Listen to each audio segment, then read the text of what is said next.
Jednog dana, na prelepom gazdinstvu sa visokim brdima i bliskim potokom, živele su dve slatke patkice po imenu Dili i Doli. Dili imao svetle žute perje, a Doli mekano belo perje. Bile su najbolje prijateljice i volele su da idu u avanture zajedno.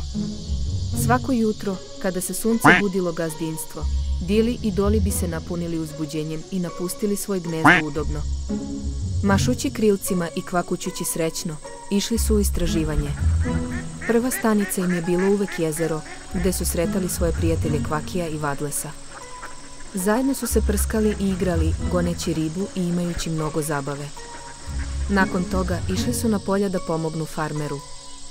Čupkali su bube i grizli trevu, olakšavajući farmeru posao.